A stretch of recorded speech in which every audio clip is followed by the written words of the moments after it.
ನಗರ ಪ್ರದೇಶದಲ್ಲಿ ಈ ಸಮಸ್ಯೆ ಯಾಕೆ ಆಗ್ತಿಲ್ಲ ಅಂತಂದರೆ ಇಲ್ಲಿ ಗಂಡ ಹೆಂಡತಿ ಒಂದು ಮಗು ಇಲ್ಲ ಎರಡು ಮಗು ಇರುತ್ತೆ.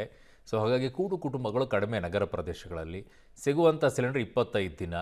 ಅದು 1 ತಿಂಗಳು 1.5 ತಿಂಗಳಿಗೆ ಸಿಕ್ಕರೂ ಕೂಡ ಸಮಸ್ಯೆ ಇರೋದಿಲ್ಲ, ಗ್ಯಾಸ್ ಖಾಲಿ ಆಗೋದಿಲ್ಲ. ಹಳ್ಳಿಗಳಲ್ಲಿ ಏನಾಗುತ್ತೆ, ಕೂಡು ಕುಟುಂಬಗಳಿರೋದ್ರಿಂದ ಹೆಚ್ಚು ಅಂಥ ಸಿಲಿಂಡರ್ಗಳ ಬಳಕೆ ಆಗುತ್ತೆ. ಆದರೆ ಅಲ್ಲೇ ಹೆಚ್ಚಿನ ದಿನಗಳ ನಂತರ ಸಿಲಿಂಡರ್ ಸಿಗ್ತಾ ಇದೆ.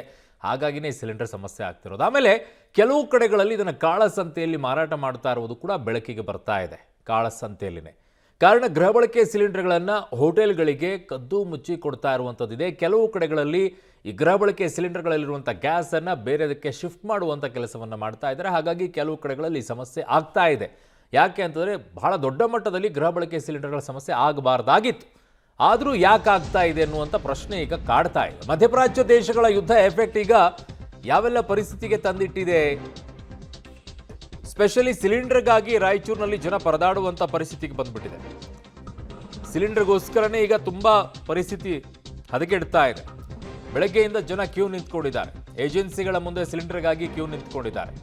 ಸರ್ವರ್ ಸಮಸ್ಯೆ, KYC ಅಪ್ಡೇಟ್ಗಾಗಿ ಬಿಸಿಲಿನಲ್ಲಿ ಜನ ನಿಂತ್ಕೊಂಡು ಸುಸ್ತಾಗಿ ಹೋಗ್ಬಿಟ್ಟಿದ್ದಾರೆ. ಬುಕ್ ಮಾಡಿದ್ರು ಕೂಡ ಸಿಲಿಂಡರನ್ನು ಕೊಡ್ತಾ ಇಲ್ಲ ಅಂತ ಆಕ್ರೋಶವನ್ನು ವ್ಯಕ್ತಪಡಿಸ್ತಾ ಇದ್ದಾರೆ. ನಾವು ಬುಕ್ ಮಾಡಿದ್ದೀವಿ, ಆದರೂ ಕೂಡ ನಮಗೆ ಸಿಲಿಂಡರ್ ಬರ್ತಾ ಇಲ್ಲ ಅಂತಿದ್ದಾರೆ.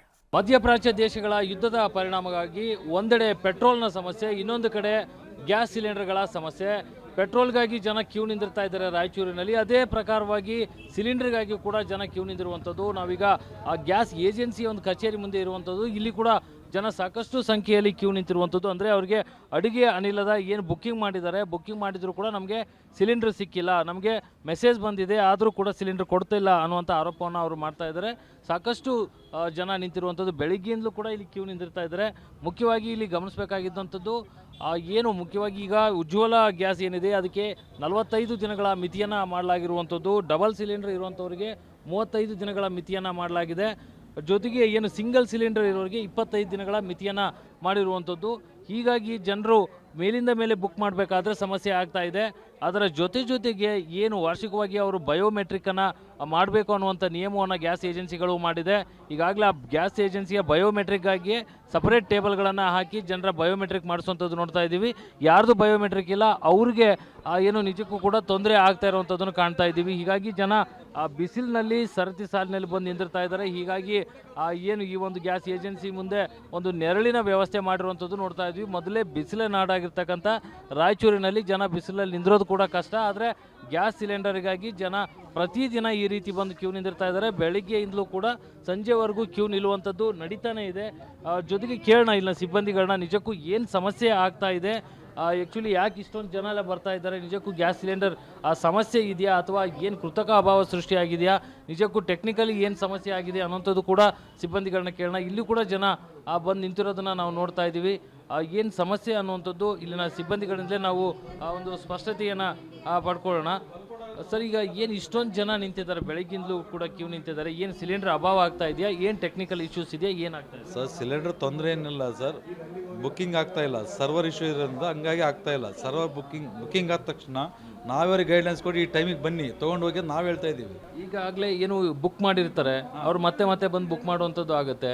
ಈಗ ಟೈಮಿಂಗ್ ಕೂಡ ದಿನಗಳನ್ನು ಜಾಸ್ತಿ ಮಾಡಿದ್ದಾರೆ ಅನ್ನುವಂಥದ್ದು ಇದೆ. ಎಷ್ಟು ದಿನಗಳು ಮಾಡಿದ್ದಾರೆ, ಏನು ಅವ್ರ ಸಮಸ್ಯೆ ಏನಂತ ವ್ಯಕ್ತಪಡಿಸ್ತಾ ಇದ್ದಾರೆ ಜನ? ಸರ್, ಉಜ್ವಲ ಬಂದು 45 ಡೇಸ್, ಡೊಮೆಸ್ಟಿಕ್ ಅಂದರೆ ಡಬಲ್ ಸಿಲಿಂಡರ್ ಇದ್ದವರಿಗೆ 35 ಡೇಸು, ಸಿಂಗಲ್ ಇದ್ದವರಿಗೆ 25 ಡೇಸ್ಗೆ ಬುಕ್ಕಿಂಗ್ ಆಗ್ತಾ ಇದೆ. ಅರ್ಧ ಮಂದಿ ಸರ್ವರ್ ಇಶ್ಯೂಯಿಂದ ಅವ್ರಿಗೆ ಏನಾಗುತ್ತೆ ಸರ್, ಬುಕ್ಕಿಂಗ್ ಆಗ್ತಾ ಇಲ್ಲ ಅಂದರೆ ಮೆಸೇಜ್ ಶಾರ್ಟ್ಲಿ ಮೆಸೇಜ್ ಅಂತ ಬರ್ತಾ ಇದೆ. ಅದು ಬಂದ ತಕ್ಷಣ 2-3 ಡೇಸಲ್ಲಿ ಮೆಸೇಜ್ ಬರುತ್ತೆ ಇನ್ವಾಯ್ಸ್ ಜನರೇಟ್ ಅಂತೇಳಿ. ಅದು ಬಂದ ತಕ್ಷಣ ಹಳೆ ಬಿಲ್ಲೆಲ್ಲ ಕ್ಲಿಯರ್ ಮಾಡಿ ಹೊಸ ಬಿಲ್ ಇದ್ದವರಿಗೆ ಟೈಮಿಂಗ್ ಕೊಡ್ತಾ ಇದ್ದೀವಿ. ಒಂದು ವಾರ ಬಿಟ್ಟು ಬನ್ನಿ ಕೊಡ್ತೇವೆ ಅಂತ ಕಳಿಸ್ತಾ ಇದ್ದೀವಿ. ಹೇಳಿ, ಸಿಲಿಂಡರ್ ಏನಾದರೂ ಸಮಸ್ಯೆ ಇದೆಯಾ ಸ್ಟಾಕಲ್ಲಿ? ಇಲ್ಲ ಸರ್, ಅವ್ರಿಗೆ ಸಿಲಿಂಡರ್ ತೊಂದರೆ ಇಲ್ಲ. ಸ್ವಲ್ಪ ಗಾಡಿ ಲೋಡ್ ಆಗಿ ಬರೋದು 1 ದಿವಸ 2 ದಿವಸ ಹೆಚ್ಚು ಕಡಿಮೆ ಆಗ್ತಾ ಇದೆ, ಹೊರತಾಗಿ ತೊಂದರೆ ಏನಿಲ್ಲ. ಏನಂದ್ರೆ ಮಂದಿಗೆ ಸ್ವಲ್ಪ ಕನ್ಫ್ಯೂಸ್ ಆಗಿದ್ದಾರೆ. ಮೆಸೇಜ್ ಸರ್ವರ್ ಇಶ್ಯೂ ಇದೆ ಸರ್, ಟೆಕ್ನಿಕಲ್ ಇಶ್ಯೂ ಇದ್ದಾಗ ಅವ್ರಿಗೆ ಸ್ವಲ್ಪ ನಾವು ಬರೋದೆಲ್ಲೇನೋ ಆಗೋದೆಲ್ಲೇನೋ ಆ ದಿಗ್ಭ್ರಾಂತಿಯಾಗಿ ಅವರೇ ಇದ್ದಾರೆ, ಹೊರತಾಗಿ ಬೇರೆ ತೊಂದರೆ ಏನಿಲ್ಲ ಸರ್. ಇನ್ನು ಸಿಬ್ಬಂದಿಗಳು ಹೇಳ್ತಿರುವಂಥದ್ದು ಸರ್ವರ್ ಪ್ರಾಬ್ಲಮ್ ಇದೆ, ಅಂದರೆ ತಾಂತ್ರಿಕ ಸಮಸ್ಯೆ ಇದೆ, ಆದರೆ ಸಿಲಿಂಡರ್ಗಳ ಸಮಸ್ಯೆ ಇಲ್ಲ. ಆದರೆ ಲೋಡ್ ಬರೋದಕ್ಕೆ ಸಮಯ ಹೆಚ್ಚು ಕಡಿಮೆ ಆಗ್ಬೋದು ಅನ್ನೋದು ಹೇಳ್ತಾರೆ.